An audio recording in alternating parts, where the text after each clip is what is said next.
வணக்கம் ஃப்ரெண்ட்ஸ். லட்சுமி அம்மா அவர்கள் எழுதிய பண்ணையார் மகள் அத்தியாயம் 21. எஜமானியின் உத்தரவுப்படியே விஸ்தாரமாக இருந்த அந்த அறையை பெருக்கி சுத்தமாக்கிவிட்டு பீரோவை ஒரு வழிப்படுத்த ஆரம்பித்தாள் சுலோச்சனா. தட்டுகள் மீது அடுக்கடுக்காக குவிக்கப்பட்டிருந்த நானாவித உயர்ந்த பட்டு சேலைகளை கண்டதும் அவளது கண்கள் வியப்பில் விரிந்தன. சற்று தொலைவில் வராந்தாவின் மீது ஒரு பிரம்பு நாட்காலியில் உல்லாசமாக சாய்ந்து கொண்டு கதை புத்தகம் ஒன்றை படிக்க முற்பட்டு கொண்டிருந்த பண்ணையாரின் செல்வ புத்திரியை அவள் ஏற இறங்க ஒரு முறை ஊன்றி கவனித்தாள். அடிவானத்தில் மறையத் தொடங்கிய அந்தி சூரியனின் தங்கமயமான கதிர்கள் வராந்தா மீது லேசாக வீசிக்கொண்டிருந்தன.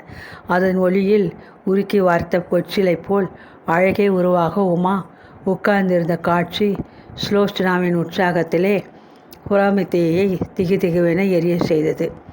பண்ணையாரின் புத்திரிக்கு வாழ்க்கையில் என்ன குறை இருக்கிறது? கண்டவர் உள்ளத்தை கொள்ளை கொள்ளும் அழகு இருந்தது, அதற்கு ஏற்ற இளமையும் இருந்தது. இவை இரண்டும் போதாது போல் அபரிவிதமான செல்வாக்கும் அந்தஸ்தும் அல்லவா கூட இருந்தன. தனக்குள் பலவாறு எண்ணியபடி சுலோச்சனா தன் உருவத்தை அருகில் இருந்த பெரிய நிலை கண்ணாடியில் ஒரு முறை பார்த்து கொண்டாள். வீட்டை விட்டு புறப்பட்டதிலிருந்து நல்ல தூக்கமும் சரியான உணவுமின்றி பயத்திலும் கவலையிலும் அவள் உடல் மிகவும் இளைத்து விட்டிருந்தது. ஆனால் அந்த பாழும் இளைப்பு அவள் முகத்தில் கொஞ்சம் நஞ்சமிருந்த பொலிவையும் விழுங்கிவிட்டிருந்தது. கருத்து சோர்ந்து காணப்பட்ட தன் முகத்தை நீண்ட நேரம் ஆராய்ந்து பார்த்திருக்க மனமின்றி பீரோவின் பக்கம் திரும்பி தன் வேலையை கவனிக்குள்ளாள். ரங்குதுரை எவ்வளவோ எடுத்து சொல்லியும் வாக்கு கொடுத்திருந்தும் அவளாலே நம்ப முடியவில்லை.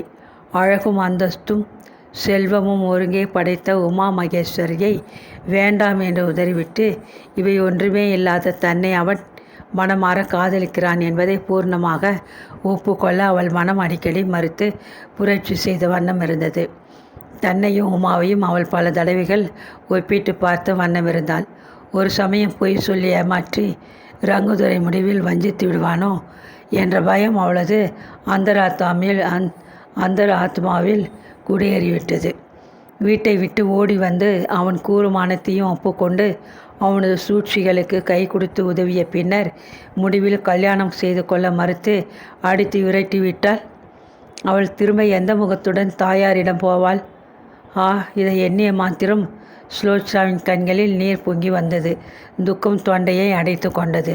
ஸ்லோ என்ற எஜமானி தன்னை அழைப்பதைக் கண்டு திடுக்கிட்டு கண்களை துடைத்து கொண்டாள். இதோ வந்துவிட்டேன் அம்மா என்று பதில் கொடுத்துவிட்டு வராந்தாவிற்கு விரைந்தாள். புத்தகத்தை மூடிவிட்டு நிமிர்ந்து எழுந்து உட்கார்ந்த உமா அவளது கண்கள் கலங்கியிருப்பதை கவனித்து விட்டாள். அழுது கொண்டிருந்தாயா? ஏன் ஸ்லோ? நான் தான் உனக்கு ஆரம்பத்திலேயே அன்று எடுத்து சொன்னேனே. கடந்து போனது எல்லாம் மறந்துவிடு, எங்களோடு விருப்பமானவரை தங்கியிரு, பிறகு உனக்கு எங்களால் ஆன உதவிகள் செய்து உன் வாழ்க்கையை வளமாக்க முயற்சிப்போம் என்றேன். என் பேச்சில் உனக்கு நம்பிக்கை இல்லையா என்று மிகவும் அனுதாபத்துடன் விசாரித்தாள். மடை திறந்தாற்போல் பெருகி கன்னங்களில் வழிந்த கண்ணீரை அவசரமாக துடைத்து கொண்டாள் சுலோச்சனா. இல்லையம்மா, என் குடும்பத்தாரை நினைத்து கொண்டேன். துக்கமாக இருந்தது, அவ்வளவுதான் என்று ஒரு பொய்யை சாமர்த்தியமாக சொன்னாள். பட உலகிலே நடிப்பு கலையை எடுத்து காட்ட திறமையில்லாதிருந்த அவளுக்கு இப்போது அந்த கலையில் மிதமிஞ்சிலே ஆற்றல் ஏற்பட்டுவிட்டிருந்தது. ரங்கதுரையின் மேற்பார்வையில் வீட்டை விட்டு ஓடி வந்து தங்கியிருந்த சில தினங்களில் அவனுடைய போதனையினால் அவன் செய்யப்போகும் சூழ்ச்சிகளுக்கு ஒத்துழைப்பதாக வாக்களித்திருந்தாள். ரங்கதுரை தன் அருமை காதலியை கொண்டு நடத்திவிருந்த சூழ்ச்சியை வேறு விதமானதாக இருந்தது. அவனது ஆரம்ப திட்டப்படி சுலோச்சனா ஒரு நாள் காலையில் அழுத கண்ணீரும் சிவந்த முகமுமாக அலங்கோல நிலையில் மீனாட்சி இல்லத்திற்கு சென்று அடைக்கலம் அடைய வேண்டியது. வஞ்சகன் ஒருவன் பேச்சை கேட்டு தன் பெற்றோரை துறந்து பல மைல்களுக்கு அப்பால் இருந்த ஒரு கிராமத்திலிருந்து ஓடி வந்துவிட்ட ஓர் அவளை பெண்ணாக அவள் நடிக்க வேண்டியது. கல்யாணம் செய்து கொள்வதாக வாக்களித்து அழைத்து வந்த அந்த வஞ்சக வாலிபன் நடுவழியில் கைவிட்டு காணாமற் போய்விட்டதாக கதை அளக்க வேண்டியது. எவ்வளவு வற்புறுத்திய போதிலும் தனது பெற்றோரின் பெயர், வசித்த கிராமம், வஞ்சித்த வாலிபன் இவர்களை பற்றிய விவரத்தை சொல்ல மறுத்துவிட வேண்டும். மீனாட்சியிலும் பொதுவாக அனாதை குழந்தைகளை வைத்து போஷிக்கும் ஆசிரமம் என்ற போதிலும் மேற்கூறியபடி அவள் அல்லலுற்ற சகோதரிகளுக்கும் அவ்வப்போது கை கொடுத்து ஆதரிக்கும் இடமாதலால் சுலோச்சனாவின் கதையை கேட்டு அதன் தலைவியும் சிவகுமாரும் கட்டாயம் அவளை அங்கே இருத்தி கொள்வார்கள். அங்கே தங்கியிருக்கும் சுலோச்சனா நாலாவட்டத்தில் சிவகுமார் மீது கற்பனை பழிகளை சிரஷ்டிக்க ஆரம்பிக்க வேண்டும். ஆசிரமத்தில் இடம் கொடுத்து ஆதரிப்பதாக கூறிவிட்டு தன்னிடம் மிகவும் கேவலமாக நடக்க முயற்சிப்பதாக அங்குள்ளவர்களும் மற்றவர்களும் நம்பும்படி அவள் நடிக்க வேண்டும். இந்த கதையை வெளியே ஊருக்குள் தீயை போல் பரப்பும் கைங்கரியத்தை ரங்கதுரை ஏற்றுக்கொள்வான். கரும்பு ஆலை முதலாளி என்றும் மீனாட்சி இல்லத்தின் ஆத்ம நண்பன் என்றும் ஊருக்குள் அவன் வகிக்கும் மதிப்பு இந்த கதையை கேட்ட பின் பஞ்சாக பறந்தோடிவிடும். இந்நிலையில் சுலோச்சனாவின் தாயாரை அணுகி அவள் மகனை கடத்தி சென்ற கைவன் சிவகுமார் என்பதை நம்பும் வகையில் ரங்கதுரை எடுத்து சொல்லி கரும்பு ஆலை முதலாளி மீது நடவடிக்கை எடுத்துக்கொள்ள தூண்டுவான். இந்த இருபுற தாக்குதலில் சிவகுமாரின் அந்தஸ்தும் அவன் வகித்து வரும் பதவியும் பொடியாகி கிராமத்தில் அவன் தலை காட்ட முடியாதபடி போய்விடும். கோபம் கொண்ட கிராம மக்கள் ஒரு சமயம் மீனாட்சி இல்லத்தையே இடித்து தள்ளி தரைமட்டமாக்கினாலும் ஆக்கிவிடுவார்கள். அனாதை ஆசிரமம், கரும்பு ஆலை முதலாளி இரண்டையும் சிவகுமார் கைவிட்டு செத்தோம் பிழைத்தோம் என்று ஊரை விட்டு ஓடினாலும் ஓட நேரிடும். சிவகுமார் மீது இவ்வாறு பழி தீர்த்து கொள்ள சுலோச்சனா ஒத்துழைத்து உதவினால் அவளை தன் மனைவியாக ஏற்று காலம் முழுவதும் கண்ணியமாக வைத்து பூஷிப்பதாக ரங்கதுரை அவளுக்கு வாக்களித்திருந்தான். ஆரம்பத்திலே சுலோச்சனாவுக்கு இந்த சூழ்ச்சியில் மாட்டிக்கொள்ள கொஞ்சமும் விருப்பம் இருக்கவில்லை. ஆனால் வீட்டை விட்டு துணிவாக வெளியே வந்துவிட்டு மேனேஜர் மகன் தயவில் ஒளிந்து வாழ நேர்ந்த நிலையில் அவளால் மறுத்து பேசவும் முடியவில்லை. எனவே முடிவில் தனது மனசாட்சிக்கு விரோதமாக காணப்பட்ட இந்த காரியத்தில் ஒத்துழைக்க ஒப்புக்கொண்டாள். தனது அன்பனின் போதனைப்படி ஒரு நாள் விடியற்காலை சுலோச்சனா கண்ணீரும் கம்பளையுமாக மீனாட்சி இல்லத்தில் வந்து அடைக்கலம் புகுந்தாள். அவளது கற்பனை மிகுந்த சோக கதை இல்லத்து தலைவி சிவகுமார் இருவரது மனத்தையும் மெத்த உருக்கிவிட்டது. வழக்கம்போல் கைவிடப்பட்ட காரிகைகளுக்கு அளிக்கும் ஆதரவை அவளுக்கு அளித்து பல விதத்திலும் உதவி புரிய இருவரும் முன் வந்தார்கள்.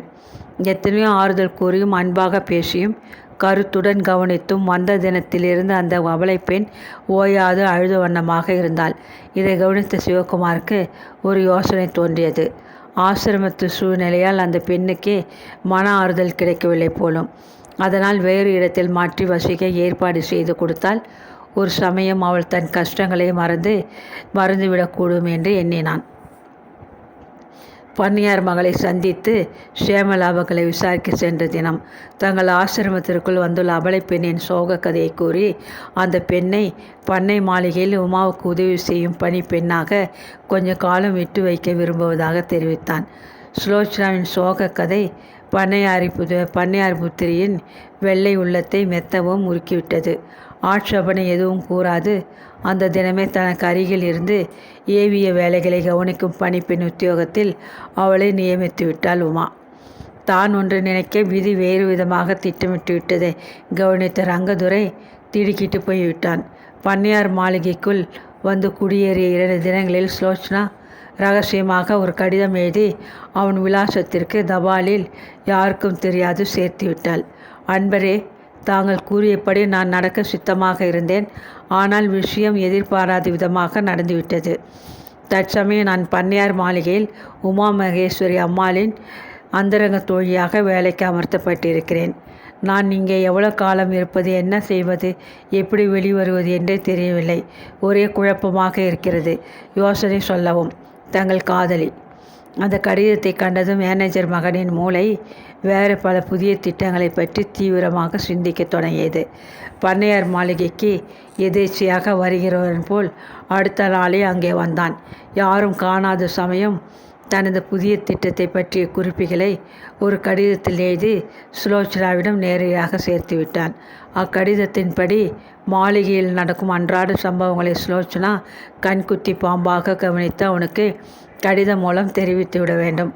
மேற்கொண்டு எப்படி நடப்பது என்பதற்கு ஆலோசனைகளை அவன் அவளுக்கு அப்போது தெரிவித்து கொண்டிருப்பான். பண்ணையார் மாளிகைக்கு அவன் விஜயம் செய்யும்பொழுது சுலோச்சனா மிகவும் ஜாக்கிரதையாக நடந்து கொள்ள வேண்டும். முன்பின் தெரிந்தவர்கள் போல் அவர்கள் கொஞ்சமும் காட்டிக்கொள்ளவே கூடாது. தன் காதலனது புதிய திட்டத்திற்கு ஒத்துக்கொண்ட சுலோச்சனா அவனது யோசனைகளின்படியே நடக்கலுற்றாள்.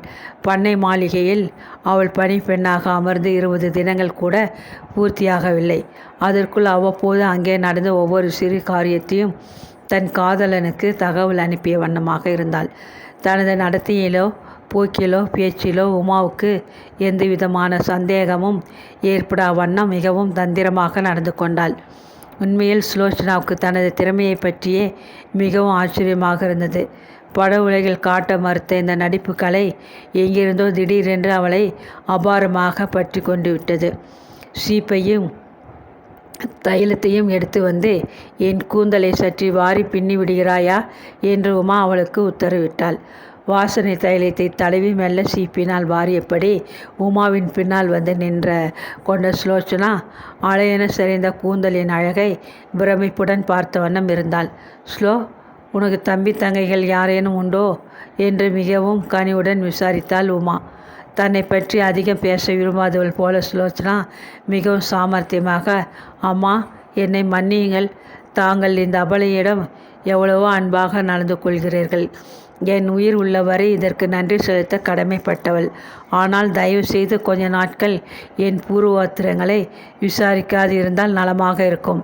என் குடும்பத்தவர்களை நினைத்து கொண்டாலும் என் மனம் சொல்ல முடியாது வேதனைப்படுகிறதம்மா என்று கூறிவிட்டு விம்மினாள். கனிவுடன் இருந்து ஆறுதல் சொல்லி மெல்ல அந்த அபலை பெண்ணின் சோக சரித்திரத்தை அறிந்து அவளுக்கு உதவி செய்து பெற்றோரிடம் கொண்டு சேர்த்துவிட வேண்டும் என்ற நல்ல எண்ணத்தினால் உந்தப்பட்டு உமா அவளை பற்றி விசாரித்தாலே ஒழிய பொழுதுபோக்கிற்காக வம்பு பேசும் நிமித்தம் இந்த கேள்வியை கேட்கவில்லை. எனவே அவளுக்கு மெத்த மனவீழ்ச்சி ஏற்பட்டுவிட்டது. ஸ்லோ, வருத்தப்படாதே அம்மா. எப்பொழுது உனக்கு உன்னை பற்றி எல்லா விவரமும் ஒளிவு மறைவின்றி பேச விருப்பமோ அப்பொழுது கூறினால் போதும். மன்னித்துக்கொள், தெரியாமல் கேட்டுவிட்டேன் என்று கூறி அந்த சம்பாஷணைக்கு முற்றுப்புள்ளி வைத்தாள். சுலோச்சனா எஜமானியின் கூந்தலை வாரி அழகாக பின்னிவிட்டு தன் காரியங்களை கவனிக்க உள்ளே சென்று விட்டாள். புத்தகத்தை மூடி வைத்துவிட்டு உள்ளே சென்ற உமா தன் முகத்தை கழுவி வேறு ஆடை உடுத்தி தன்னை அலங்கரித்து கொண்டு தயாராக வந்து மாடி வராந்தாவில் அமர்ந்து கொண்டாள். அடிவானத்தை நோக்கி விரைந்து கொண்டிருந்த அந்தி சூரியன் மறைந்த சில நிமிஷங்களில் கீழ்வானத்திலிருந்து வெள்ளித்தட்டை போன்று பூர்ணிமை மேலே எழும்பி வானவீதியின் முகட்டை நோக்கி போய்க் கொண்டிருந்தது. வெண்ணிலாவின் இன்பமான தன் கதிர்கள் பால் போல் வராந்தா மீது வீசிக்கொண்டிருந்தன. ஆசிரமத்து வேலைகளையும் தன் சொந்த அலுவல்களையும் கவனித்துவிட்டு அப்பொழுதுதான் சிவகுமார் பண்ணையாரின் புத்திரியை காண அங்கு வந்திருந்தான். அவனது வருகைக்காக ஒவ்வொரு நிமிஷமும் காத்திருந்த உமாவின் உள்ளம் அவனை கண்டதும் உற்சாகத்துடன் பூரித்து பொங்கி மகிழ்ந்தது. நாளுக்கு நாள் விஷம் போல் தன் உள்ளத்தில் அவன் பால் அதிகரித்து வரும் பாசத்தை உமா உணராது இருக்கவில்லை. ஒரு நட்பு என்பதன் தொடர்பாக ஏற்பட்ட அன்பல்ல, அதற்கு அப்பாற்பட்ட ஒரு பிணைப்பு இது என்ற வரைக்கும் அவள் தனக்கு அவன் மீது ஏற்பட்ட கங்கு கரையற்ற பரிவை பற்றி எண்ண தொடங்கிவிட்டாள். தன் மனதிலே பல நாட்களாக குமுறி குமுறி கொந்தளித்த போராட்டம் இட்டு கொண்டிருந்த இந்த பாச உணர்ச்சியை அவள் வெளியே காட்டிக்கொள்ள விரும்பவில்லை. ஒரு சமயம் சிவகுமார் அவளிடம் சாதாரண முறையில் நட்புரிமை பாராட்டி அன்பு காட்டி வருகிறானா என்னவோ. பண்ணையார் மகள் தன் மீது எல்லையற்ற பாசம் கொண்டு விட்டாள் என்பதை அறிந்து அவனது கலங்கமற்ற மனம் திடுகிட்டு விட்டாள். உமாவுக்கு எத்தனை அவமானம்! அவளை பற்றி தவறாக எண்ணும்படி அவள் சிறிதும் இடம் கொடுக்கவே கூடாது. இவ்வாறு உமாவும் சிவகுமாரும் தங்கள் உள்ளத்திலே பொங்கி எழுந்த அன்பை ஒருவருக்கொருவர் அறிந்து கொள்ள அனுமதிக்காது மனதிலேயே ரகசியமாக அடக்கி பூட்டி கொண்டனர். எனினும் ஒருவர் முகத்தை ஒருவர் பார்க்கும்போதும் பேசும்போதும் அவர்களை அறியாது வெளிப்படும் அந்த பாசத்தையும் பரிவையும் அவர்களால் அணை போட்டு தடுக்க கூட முடியவில்லை. எத்தனையோ முறை இரவில் தன் படுக்கை மீது சாய்ந்த வண்ணம் சிவகுமாரனது வசீகரமான முகத்தையும் கருணை தந்துவ விழிகளையும் எண்ணி எண்ணி உமா பிரமிப்படைந்து அதனுடைய தாத்பரியத்தை ஆராய்ந்து அறிய முடியாது சஞ்சலத்திலே துடிப்பாள். ஏழை நினைவு திடீரென்று பண்ணையார் மகளை நினைத்து கொண்டு சிவகுமார் தன் வசமிழந்து செயலற்று பொம்மையாகி விடுவான். கனிவு நிறைந்த அவனது வார்த்தைகளில் தேங்கி நின்ற அர்த்தத்தை பூராவும் அறிய முடியாது அவனது மனம் எல்லையில்லாத சங்கடத்தை அனுபவிக்கும்.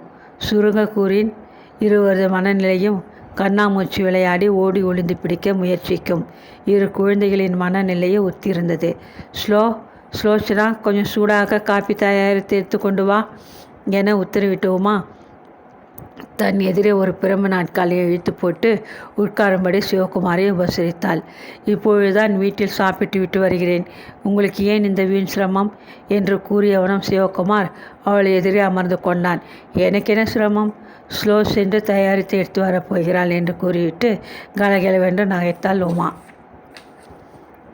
கொஞ்ச நேரத்தில் எஜமானி உத்தரவுப்படியே சூடான காப்பியையும் ஒரு தட்டில் அதற்கேற்ற பலகாரங்களையும் சுலோச்சனா சுமந்து கொண்டு வந்து அருகில் இருந்த மேஜை மீது வைத்துவிட்டு கடைக்கண்ணால் அவர்கள் இருவரையும் கண்காணித்தபடி வராந்தா ஓரத்தில் இருந்த பூந்தொட்டியை இழுத்து வேறு இடத்தில் வைப்பவள் போல் அனாவசியமான வேலையில் ஈடுபட்டு நின்று கொண்டிருந்தாள். கூஜாவில் இருந்த காஃபியை டம்ளரில் ஊற்றி நிரப்பி தன் கையால் எடுத்து மிகவும் அன்போடு அதை சிவகுமாரனுக்கு கொடுத்து உமா உபசரிப்பதைக் கண்டு அவளுடைய பெண் உள்ளத்தில் பற்பல சந்தேகங்கள் கூடிவிட்டு படரலாயின. உமா சிவகுமாருடன் சில முக்கிய விஷயங்கள் பேச விரும்பினாள்.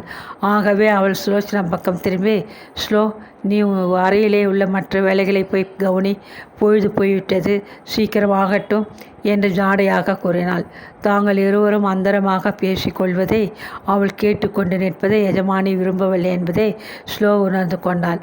உமாவின் உத்தரவு அவள் உள்ளத்தை சுருக்கென தைக்கவே அவளுக்கு கோபமும் பொறாமையும் தாழ முடியவில்லை. ஆகட்டும் அம்மா என்று அடக்கமாக பதில் கூறி அளித்துவிட்டு விர் என்று உள்ளே சென்றாள். பீரோவை திறந்து அதிலிருந்த சாமான்களை ஒழுங்குபடுத்துவதில் அவள் ஈடுபட்ட போதிலும் தன் இரு காதுகளையும் தீட்டிக்கொண்டு வராந்தாவில் அவர்களிடையே நடக்கும் சம்பாஷணையை கூர்மையாக கேட்பதில் நாட்டமாக இருந்தாள். காற்றினூடே சில வார்த்தைகள் அவள் காதுகளில் நன்றாக கேட்காத போது வேலையை விட்டுவிட்டு கதவு ஓரத்தில் வந்து நின்று கொண்டு துணிவாக ஒட்டு கேட்டு கொண்டிருந்தாள். உமா தனது குரலை தாழ்த்தி கொண்டு பேசலுற்றாள். அன்றைய தினம் என்னை தாக்கிய முரடர்கள் பற்றி தங்களது அபிப்பிராயம் என்ன? சில தினங்களாக இதை பற்றி நான் பலவிதமாக சிந்தித்து பார்த்தேன். அது என் ஆபரணங்களை கவர்ந்து அவமானப்படுத்த துணிந்த கள்வர்களின் வேலை அல்ல என்று எனக்கு நிச்சயமாக தோன்றுகிறது. நீங்கள் என்ன நினைக்கிறீர்கள் என்று கேட்டாள். சிவகுமாரனும் அதை பற்றி கொஞ்ச நாட்களாக தீவிரமாக சிந்தித்து கொண்டிருந்தான். நானும் தங்களைப் போலவேதான் நினைக்கிறேன். முதலாவதாக அம்முரடர்கள் தங்களை தாக்கும் நோக்கத்துடனேயே புறப்படவில்லை என்று நினைக்கிறேன். ஏனெனில் தங்களை தாக்கி வழிப்பறி கொள்ளை செய்ய நினைத்திருந்தால் தங்களை அந்த மாட்டு வண்டியில் எதிர்பார்த்திருக்க முடியாதல்லவா? ஆகவே அன்று அவர்கள் தாக்கி சூறையாடவோ அல்லது காயப்படுத்தவோ விரும்பி எண்ணி கட்டியிருந்த ஆசாமியை வேறு என்றான். நானும் அவ்வாறு தான் ஊகிக்கிறேன். ஏனெனில் அவர்கள் வழிமறித்து இம்சை செய்ய ஆரம்பித்த போது பேசிக்கொண்ட சில வார்த்தைகளிலிருந்து அந்த வண்டியில் அவர்கள் என்னை சிறிதும் எதிர்பார்க்கவே இல்லை என்பது புலனாகிறது. மொத்தத்தில் அவர்கள் வழிப்பறி செய்ய வந்த கள்வர்களே அல்ல. அந்த வில்வண்டி யாருடையது என்பதை அவர்கள் நன்றாக அறிந்திருந்தார்கள். ஒரு சமயம் அந்த வழியே வண்டிக்குடையவர் அன்று வெளியே போகக்கூடும் என்பதை முன்கூட்டியே எதிர்பார்த்திருக்கிறார்கள். தனியே அந்த ஆசாமியை படுகாயமடைய நன்றாக புடைத்து தீர்த்து விடுவது என்பது அவர்களது திட்டமாக இருந்திருக்க வேண்டும் என்றாள். நீங்கள் நினைத்தபடியே தான் நானும் சிந்தித்து ஒரு முடிவுக்கு வந்திருக்கிறேன். அன்று தினம் 9 மணிக்கு மேல் நான் அடுத்த கிராமத்திற்கு ஒரு காரியமாக வண்டியில் போக திட்டமிட்டிருந்தேன். நான் அடுத்த ஊர் போகிற விஷயம் ஆசிரமத்தில் வேலை செய்யும் சிலருக்கு தெரியும். இது எப்படியோ அந்த முரடர்களுக்கு எட்டி விட்டிருக்கிறது. ஆசிரமத்தில் என் அருகே என்னிடம் நெருங்கி பழகி என்னிடம் வேலை செய்து வரும் ஆட்களில் யாரோ ஒருத்தன் நன்றி கேட்ட துரோகியாக இருந்து வருகிறான் என்பதை இந்த தாக்குதலிலிருந்து நான் புரிந்து கொண்டேன். அன்று தினத்திலிருந்து நான் என் சூழ்நிலையில் உள்ள இந்த 5ஆம் படையை தேடி கண்டுபிடிக்க முயற்சித்து கொண்டிருக்கிறேன். இரண்டாவதாக, என்னை அடித்து படுகாயமடைய செய்து காலை முறித்து ஒன்றுக்கும் உதவாதபடி செய்துவிட வேண்டும் என்ற ஆத்திரம் கொண்டுள்ள ஆசாமி வேறு ஒருத்தன். தங்களை அன்று தாக்கிய இந்த முரடர்கள் அவனுடைய கையாட்களாக இருக்க வேண்டும். என் மீது பொறாமை கொண்டு என் வாழ்க்கைக்கு உலை வைக்க திட்டமிட்டுள்ள இந்த ஆசாமி ஒரே ஒரு தனி மனிதனா அல்லது ஒரு குழாயத்தை சேர்ந்த 4-5 பேரர்களா என்பதை நான் கண்டுபிடித்தாக வேண்டும். எது எப்படியான போதிலும் இந்த விஷயத்தை நான் அலட்சியமாக விட்டுவிடப் போவதில்லை. ஏனெனில் ஒரு முறை தோற்றுவிட்ட என் விரோதிகள் அடுத்த முறை வேறு வழியாக தங்கள் வஞ்சத்தை தீர்த்து கொள்ள முயற்சிக்காது இருக்க மாட்டார்கள் என்பது என்ன நிச்சயம்? பாய பதுங்கி நிற்கும் புலி போல் அவர்கள் சரியான சந்தர்ப்பத்தை எதிர்பார்த்து கொண்டு காத்திருக்கலாம். அதனால் நான் அவர்களுக்கு இடம் கொடுக்கக்கூடாது என்றான் மிகவும் பரபரப்பான குரலில். தன்னை சுற்றிலும் ஒரு முறை பார்த்து கொண்ட உமா பயத்துடன் தன் மேனியை சிலிர்த்து கொண்டாள். உங்கள் மீது விரோதம் கொண்டிருக்கும் அந்த குழாயத்திற்கு தற்சமயம் என் மீதும் விரோதம் ஏற்பட்டிருக்க வேண்டும். தங்களுடன் நெருங்கி பழகி தங்கள் உதவியை நாடுகிறேன் என்ற ஆத்திரம் அவர்களுக்கு ஏற்பட்டிருக்கலாம். எதுவான போதிலும் நம் இருவரையும் ஆபத்து சூழ்ந்து நிற்கிறது. நாம் அசட்டையாக இருக்கக்கூடாது. தக்க நடவடிக்கை எடுத்துக்கொண்டு மறைமுகமாக இருந்து நம்மை தாக்க முயற்சிக்கும் இந்த அல்ப விரோதிகளை கண்டுபிடித்து அம்பலப்படுத்த வேண்டும். அதுவரை எனக்கு தூக்கம் கூட வராது போலிருக்கிறது என்றால் கோபத்துடன் உமா. தாங்கள் அந்த பொறுப்பை என்னிடம் விட்டுவிடுங்கள். கவலையை உதறிவிடுங்கள். இந்த பங்களாவில் வசிக்கும் வரை தங்களை எந்த விதமான ஆபத்தும் நெருங்க முடியாது. புதிதாக நாம் நியமித்திருக்கும் ஆட்கள் மிகவும் நம்பிக்கைக்கு உகந்தவர்கள். தாங்கள் வெளியே செல்லும் பொழுது துணையின்றி எங்கும் போக வேண்டாம். அவசர காரியமாக இருந்தால் எனக்கு சொல்லி அனுப்பினால் நான் 2 ஆட்களுடன் கூட வந்து உதவி செய்ய தயங்கவே மாட்டேன். கொஞ்ச நாட்கள் நாம் இருவரும் ஜாக்கிரதையாக இருந்தோமானால் எல்லாம் நாளடைவில் சரியாகிவிடும் என்றான். பட்டணத்தை விட்டு நான் முதலாக இந்த ஊருக்கு வந்தபோது இப்படியெல்லாம் நடக்கப் போகிறது என்று எதையும் கனவில் கூட நினைக்கவில்லை. கிராமத்து மக்கள் எல்லோரும் கள்ளங்கபடமற்றவர்கள், மிகவும் அன்பாகவும் பிரியமாகவும் நடந்து கொள்வார்கள். அப்படி இப்படி என்றாலும் நினைத்து கொண்டிருந்தேன். என் உயிருக்கு உலை வைக்கக்கூடிய அளவு இங்குள்ள ஒரு சிலரது உள்ளத்திலே விரோதம் விஷமாக மூண்டுவிடும் என்று கிஞ்சித்தும் நினைக்கவே இல்லை. இதையெல்லாம் பற்றி எண்ணும்போது எனக்கு ஆச்சரியம் தாழவே முடியவில்லை. நான் யாருக்கு என்ன தீங்கு செய்தேன்? என்மேல் ஏன் இந்த விரோதம் என்றால் உமா ஆத்திரத்துடன். நான் யாருக்கு என்ன கெடுதி செய்தேன்? என்மேல் ஏன் அவர்களுக்கு விரோதம்? இதற்கு தங்களால் பதில் சொல்ல முடியுமா? உங்களது அந்தஸ்தையும் செல்வாக்கையும் கண்டு அந்த ஆசாமிகள் உங்கள் மீது பொறாமை கொண்டு விரோதம் பாராட்டுகிறார்கள். ஊருக்கு நல்லது செய்து என் வாழ்க்கையை நல்வழியில் செலுத்த முயற்சிப்பதைக் கண்டு என் மீது அவர்களுக்கு பொறாமை. இந்த விஷயத்தில் எனக்கு ஒரு குறிப்பிட்ட ஆசாமி மீது சில காலமாக சந்தேகம். ஆனால் உண்மையை கண்டுபிடிக்காது அனாவசியமாக சந்தேகித்து பெரிய தவற்றை செய்ய நான் விரும்பவில்லை. அதனால் என்று கூறிவிட்டு நிறுத்தினான் சிவகுமார். என்ன ஆச்சரியம்! நானும் தங்களைப் போலவே ஒரு குறிப்பிட்ட ஆசாமியை பற்றியே சந்தேகிக்கிறேன். உண்மை வேறு விதமாக இருந்தால் வீண் சந்தேகத்தினால் குற்றமற்ற மனிதர் மீது பழி சுமத்துவது பாவம் என்று நான் தற்சமயம் அந்த ஆசாமி பெயரை வெளியிட விரும்பவில்லை என்றால். இருவரும் குறிப்பாக ஒரு கணம் ஒருவர் முகத்தை ஒருவர் பார்த்து கொண்டனர். சிவகுமார் மேலே பேசாது மௌனமாகிவிட்டான். கொஞ்ச நேரம் தன் திருஷ்டியை வானத்து பக்கம் திருப்பி வெறித்து பார்த்து கொண்டிருந்த உமா மீண்டும் அவன் பக்கம் திரும்பினாள். நாளைக்கு மாலை தங்களுக்கு ஓய்வு இருந்தால் என்னுடன் கூட கொஞ்சம் மாந்தோப்பு பங்களாவுக்கு வர வேண்டும் என்று கேட்டுக்கொள்கிறேன். கட்டையன் மனைவி என்னிடம் சில முக்கிய விஷயங்கள் பற்றி பேச விரும்புகிறாள். அவைகளை அறிந்து கொள்ள மிக்க ஆவலாக இருக்கிறேன் என்றாள். நாளை மாலை சரியாக 5 மணிக்கு நான் இங்கே வந்து விடுகிறேன். பொழுது அஸ்தமிப்பதற்குள் திரும்பிவிட நாம் முயற்சிக்க வேண்டும். தங்களுடைய மோட்டார் வண்டியிலேயே சென்று விரைவாக திரும்பிவிடுவோம் என்றான் சிவகுமார். கொஞ்ச நேரம் சென்றதும் அவன் விடை பெற்று கொண்டு கிளம்பினான். அவனுடன் கூட கீழே இறங்கி வாயில் வரை சென்று வழி அனுப்பிவிட்டு வந்த உமா அவனது வில்வண்டி தோட்டத்தில் நின்று வெளியேறி மறையை மட்டும் பார்த்து கொண்டே நின்றாள். வண்டி ஓட்டியை தவிர கூட அவனுடன் வண்டிக்குள் 2 ஆட்கள் துணைக்கு இருப்பதை கவனித்த போதுதான் அவளுக்கு மனம் நிம்மதி அடைந்தது. இவ்வளவு நேரம் அவன் அருகே இருந்தபோது உள்ளத்தில் ஏற்பட்ட துணிவும் தைரியமும் திடீரென்று எங்கேயோ பறந்து ஓடிவிட்டன போல் அவளுக்கு பிரமை ஏற்பட்டது. பட்ட பகல் போல் நிலவு காய்ந்த போதிலும் தோட்டத்திலே தனியே நிற்க அவளுக்கு பயமாக இருந்தது.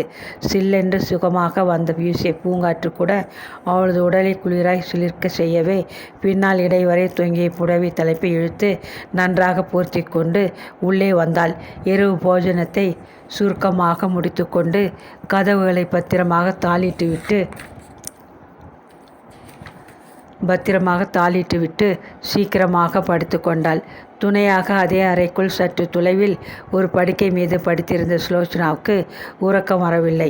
விடிவிளக்காக அறைக்குள் எரிந்து கொண்டிருந்த சிறிய மின்சார விளக்கு வீசிய மங்கிய ஒளியில் அவள் தன் எஜமானியின் முகத்தை ஊடுருவி பார்த்தாள். தன்னை சுற்றிலும் பலமான பாதுகாப்பு உள்ளது என்ற நினைவில் நிச்சிந்தையாக உமா ஆழ்ந்து தூங்கி கொண்டிருந்தாள். அதை கண்டதும் கவலை தீர்ந்தவளாக சுலோச்சனா ஒரு காகிதத்தையும் பேனாவையும் எடுத்துக்கொண்டு அவசரமாக ஒரு சிறு கடிதம் எழுதலுற்றாள். அன்பரே, இன்று தினம் மாலை இங்கே சிவகுமார் வந்திருந்தார். வெகு நேரம் தனிமையாக உமா மகேஸ்வரியுடன் வார்த்தையாடி கொண்டிருந்தார்.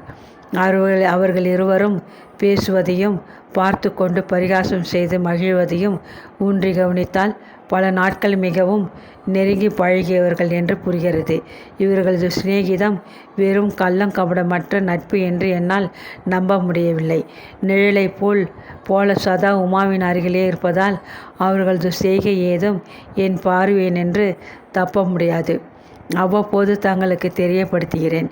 நிற்க நாளை மாலை அவரிவரும் தனியே மாந்தோப்பு பங்களாவிற்கு சென்று வருவதாக ஒரு திட்டம் போட்டிருக்கிறார்கள். மற்றவை பிறகு. தங்கள் காதலி. கடிதத்தை எழுதி ஒரு உரையில் இட்டு ஒட்டி பத்திரமாக தன் தலையணியின் கீழ் வைத்துவிட்டு சுலோச்சனா படுக்கை மீது சாய்ந்து கொண்டாள். பண்ணையார் மகள் மீது ரங்கதுரைக்கு ஏதேனும் கொஞ்சம் பற்றுதல் இருந்தால் அதை வேரோடு அறுத்து களைந்து விட வேண்டும் என்று அவளது பொறாமை பிடித்த உள்ளம் கருவியது. அதனால் தான் அந்த கடிதத்தில் சிவகுமாரனை பற்றி கொஞ்சம் பொடி வைத்து அப்படியே எழுதினாள். கடிதத்தை மறுநாள் எப்படி தன் காதலனிடம் சேர்ப்பது? அதை கண்டு அவன் என்ன செய்வான்? மேற்கொண்டு அவனது புதிய சூழ்ச்சிகள் எதுவாக இருக்கும்? இவ்வாறு பற்பல எண்ணிய சுலோச்சனா படுக்கையில் உறக்கமின்றி புரண்டு கொண்டிருந்தாள்.